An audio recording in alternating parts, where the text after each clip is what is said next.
ન્યાય મંદિરની પાછળ મદનઝામ્પા રોડ પર જાણીતું સાયકલ બજાર આવેલું છે। આ સાયકલ બજારના વેપારીઓને સાયકલ અને તેને લગતી સામગ્રીને દુકાનમાં રાખીને વેચાણ કરવાનું જાણે કે ગમતું જ નથી।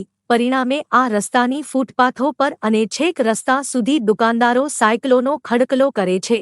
રાહદારીઓ અને વાહન ચાલકો માટે આ રસ્તો પસાર કરવો મુશ્કેલ બની જાય છે। ન્યૂઝ પ્લસે 2 દિવસ પહેલા જ આ દબાણોનો સચિત્ર અહેવાલ પ્રસિદ્ધ કર્યો હતો।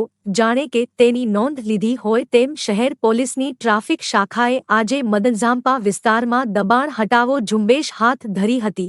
પોલીસ દ્વારા દબાણ કરનારાઓને ચેતવણી આપવાની સાથે દુકાનદારોના વિવિધ પ્રકારના દબાણો હટાવીને ફરીથી દબાણ ન કરવાની તાકીદ કરવામાં આવી હતી।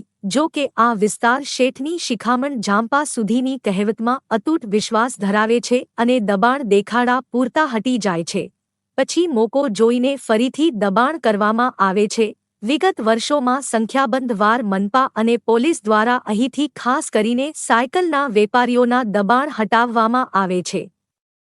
ફરીથી આવું નહીં કરવાની તેમને ચેતવણી આપવામાં આવે છે અને થોડા સમય પછી પરિસ્થિતિ પૂર્વવત થઈ જાય છે।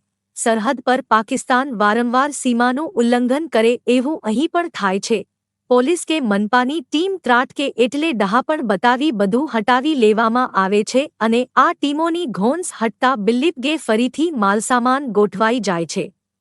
વિસ્તારના નગર સેવકોએ ઘણીવાર જાતે મ્યુ ટીમની સાથે રહીને દબાણો હટાવ્યા છે પરંતુ એ નવેસરથી થતા વાર લાગતી નથી। લાગે છે કે દબાણ અમર છે અને દબાણ કરનારા નીડર છે એટલે કાયમી ધોરણે આ વિસ્તારમાંથી દબાણ હટાવવા માટે દંડ ફટકારવો અને સમયાંતરે સાચા અર્થમાં આકસ્મિક દરોડા પાડવા પડશે।